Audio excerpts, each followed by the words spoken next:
Listen, Kevin. I love Lincoln. That's where we are, right? Lincoln, why do you love Lincoln?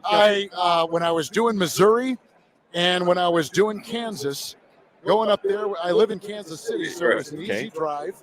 And I just thought the fans up there, good team or bad, filled every seat, and they cheered as hard as they possibly could. Right. And I'm a Husker fan. All right. And I'm a Lincoln, Nebraska fan. I was on with Omaha this morning. Okay. And told them how much the tournament is. I think the first and second round of the tournament. Yeah, it's in Omaha. Yeah. And so I'm hopeful we're going to get that. Again, I can drive. But other than that, the two cities, I love them. Absolutely love them. We're joined by Kevin Harlan, NFL on CBS, Westwood One broadcaster, iconic broadcaster. And Kevin, we got a lot of ways we can go with this conversation, but I told Jay I had to start off with this. Listen to this, Kevin. Just listen to this. I am a diehard Miami Dolphins fan. And you see that look on that face right there. You are the most popular man in the Dolphins fan base because every time you call a game, let's go back to last year, the big comeback in Baltimore. Just talking about that game over here. He's got Hill. I'm a big Miami fan. That's what we're trying to figure out. Why? Why put yourself through it? My dad was a big Dolphins fan. He was a fan when they went undefeated. He's like 11 years old in '72, so he's a Dolphins fan. I've gone through hell. It's been a bad time as a Dolphins fan. They're such a tease, aren't they? They're such a tease. They're always a tease, man. But now they're legit. Now they've got some real playmakers. Hill has changed them. Tua is everything we hoped he would be, and maybe more. I love McDaniel. Have you ever met him before? I have not. Oh, you got to go. Awesome. He's a rascal, man. He is so fun. That there's a great connection with him and the team. The owner will spend money. I love that team, and it's so fun to go down there just even for a Heat game. And we were down there a lot in the Eastern Conference Finals last year with the Celtics and the Heat, and saw Mike a lot actually. You did. He goes to all the games. Right, He's a big basketball fan. But isn't it funny how much our dads will lead us down the road to follow the team that they like? Right. So does that mean, Kevin, are you a Packer fan? I mean, well, my dad was with the Packers. I know. That's why I asked. 31 years, 37 years. Right. And so I grew up a Packer fan. Right. Just because if you're in Green Bay, that's the only thing to do, right? It's the only thing to do. Because in the winter, it looks like the moon. Yeah. It is barren, and there's not much going on. And I was a ball boy, and I used to chart the offense for Bart Starr when he was the head coach, and I used to be in the press box working during games. So, I got a great love for the Packers and Lambeau Field and all the great history there. But yeah, I think you kind of adapt to whatever your dad or mom, if they were a fan of the team, you kind of just by osmosis become that kind of fan too. As much as I give Jake stuff about being the Dolphins, listen, I've been a Timberwolves fan since Bill Musselman was the coach. Now why the Timberwolves? I grew up in Minnesota. Dad's Chuck Foreman. His dad's is it Jay Foreman? I'm gonna hug you. We gotta get the hug. We're gonna hug it out. I did not know that. So I'm gonna tell you a great story. So I'm a ball boy for the Packers, right? And the backfield for the Minnesota Vikings, Chuck Foreman and Ed Marinaro. Yes. And I'm gonna tell you, Uncle Ed. That's what I know, man. I'm gonna tell you, and I was 10, 11, 12 years old, and I was on the sideline. Tommy Kramer was right. Yeah. And I was on the sideline for the Vikings. It seemed like every year they came into Lambeau. I've been in awe of those two guys. They were so tall. Yeah. And they were so good. And they were so quick twitch. Chuck Foreman in the NFL right now would be people don't realize they do not realize how great he was. I just talked to him yesterday. He's going to be down here next year in New Orleans because we got to get him into the big hall. Make that happen. We'll work on that. Let's work on that. So I grew up as a Timberwolves fan. So I was there when there were 5 people in there. And I was telling him that you came into 97-16 Stewart Drive because you pumped life into a Timberwolves game like no other. I want to ask you, when you started calling it, where did the love of calling games? Because you can tell the difference. Obviously, you love doing it. Where did it start at? So my dad was a journalism major at Marquette. He got into pro football. He was with the baseball Cardinals before that. So when I was just a kid, he would take me to press boxes, and I got to see kind of behind the curtain, kind of like you probably do too. Locker rooms and dugouts and sidelines and third base coaching boxes and all that stuff. So I was exposed to it. And then I remember watching a film of the Packers and Chiefs in Super Bowl I, narrated by John Facenda. Yeah. And I was a sports fan, but when I heard the narration and the voice, I remember. I mean, I can remember like it was. I was like 7 years old, and I go, "That's different. Right. That there's something about that." And that's when I kind of lit the fuse. And then I watching my dad and I used to spot during games for broadcasters that would come into Lambeau Field when I wasn't working on the sideline. And that I just kind of grew to love the business like that. So I love broadcasting. Right. I almost love broadcasting more than I love the sport. Right. And because there's it's such a challenge, radio in particular, doing radio the right way with all the description, all the reporting skills, voice and delivery and pacing, all of it is just such a challenge to do it the right way. Right. And I love the business sometimes more than I love the games. Right. But then you get a good game like last night. We did the Lakers and Nuggets on TNT, and it turned out to be a terrific game. And LeBron James is over here, and you're watching.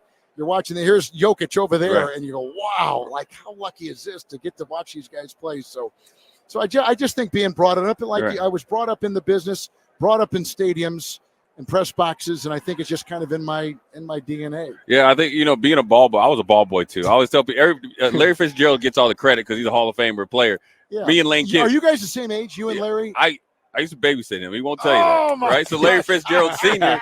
Here's a great thing. We were walking out. We see Larry Sr. who has Larry Sr. been here? Yeah, he's here. He Tuesday. might be gone now, but we saw him on Tuesday. We saw him on Tuesday. So he used to cover me in high school. Larry Fitzgerald Sr. No kidding. The great thing when we talk about being a ball boy, John Randall, I used to give him the weights to put in his girdle back then, so he could make weight and make the team. And he ends up being a Hall of Famer. Yes. The funny thing you said, like when I was a ball boy, I was 14 years old, kind of tall.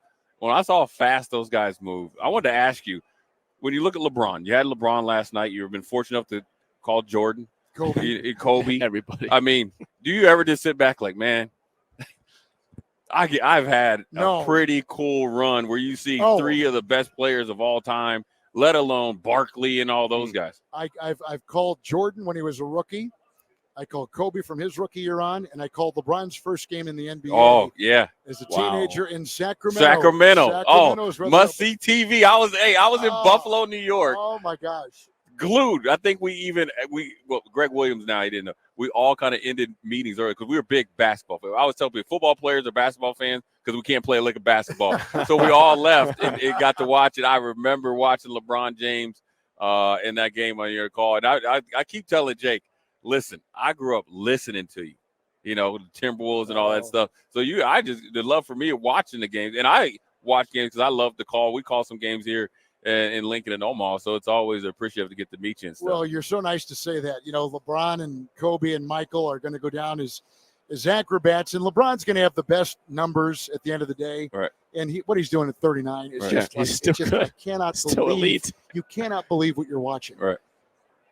But watching a Michael Jordan game, I always said this about Jordan and Kobe both. Their footwork was just impeccable. And when they dribbled by you, and we're right at midcourt, when they dribbled by you going from one end to the other, it was like they weren't even touching the ground. Like they were just there's a reason why they are what they are, the greatest of all time. And Bryant, patted himself after Jordan. And I don't know that I can really say of the three who's my favorite. Probably Michael. Right. Then maybe Kobe by an eyelash, but LeBron's going to go down the best of the three of them statistically, and he may even win another championship before all said and done.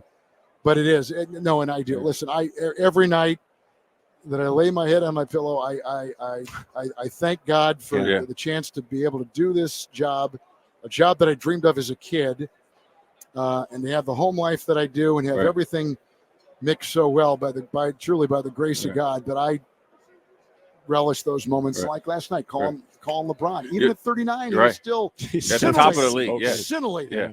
Kevin, I want to ask you, flip over to football. We got the Super Bowl coming up, and obviously calling games, and you talk to these guys. You see how they move.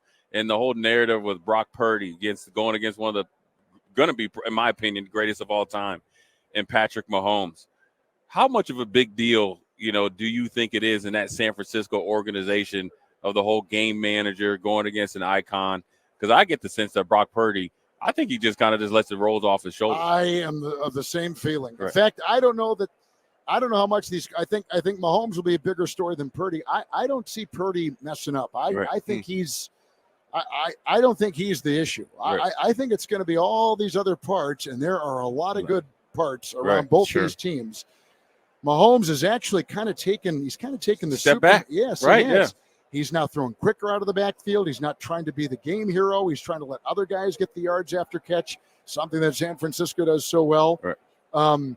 I think it's going to be I think the quarterbacks will be fine. I think it's going to be guys other than the quarterbacks that'll put their stamp on this game. I mean, clearly the most important position is QB. Mm-hmm. Something just tells me McCaffrey, Pacheco, Rice, Debo, Warner, the linebacker, like Charvarius Ward, McDuffie. Like I can see one of these other guys really being the hero. Right. But I think the quarterbacks are going to be fine. And I think heaping on Purdy is going down the wrong road. That's my own personal feeling. Right. There's a lot of talk, I mean, during the regular season that Travis Kelce was kind of slowing down, was maybe distracted by Taylor Swift. Understandably so. That was the case, right? However, this postseason, he's been phenomenal. Great against the Dolphins, against the Ravens, against the Bills. He's been great. He's been everywhere. Great. He's been incredible. Do you expect that to continue on Sunday? I do. Oh yeah. No, and I think it's more of his challenge against Kittle and their best buddies, but they're the two best tight ends, arguably, in football. Historically, Kelsey's going to be a first ballot Hall of Famer. Yes. And Kittle's on his way to that. But I think Kelce, I don't know if he's been injured. He just wasn't the same. Now listen, the two linebackers, Dre Greenlaw and Warner, are the two fastest linebackers on any team in the NFL. Right. It's going to be a you-know-what to go and try to find open space in that area, because I think they're going to cover him like a blanket. Absolutely. I think he may be more decoy than he is, like a guy that puts a fingerprint on the game. Exactly, a factor. So I like I said, I think he'll have his portion of the game, and it'll be stunning if he doesn't. But really, what he will be probably is more of, he's on that priority list. They got watch Kelce, somebody shadow Kelce. Who's going to be the guy that's got Kelce? But those two linebackers are second to none. I mean, they're as good a group to cover him as any group in pro football. Jake. See, I wanted to ask you, Kevin, real quick before we get you out of here. Yep. Detroit Lions, Dan Campbell, Aaron Glenn's a good friend of mine. I saw this coming. Actually, when they beat the Packers 2 seasons ago. At the final game of the season. In Lambeau. You're right. And from your perspective, is Detroit here to stay? I think they've drafted well and built it. How many young players do they have on their team? Like all of them. They have no veterans. They're loaded. They're loaded. Laporte is a rookie. Right.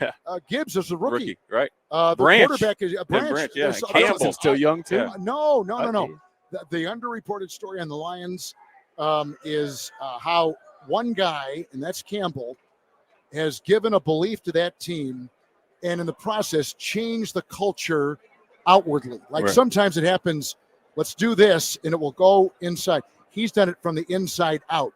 By being what he's being and the leader that he's been, it has exuded confidence to every part of that organization. They have done such a good job signing guys off the street. They've done such a good job in drafting. It's just starting in Detroit. They're dynamite. I love them, and I love what Dan Campbell has done, but their GM has done just as good a job. Their personnel department has been terrific. Lions are here to stay. Absolutely agree. And they do. And one thing what people in San Francisco realize, they travel well. Oh my God!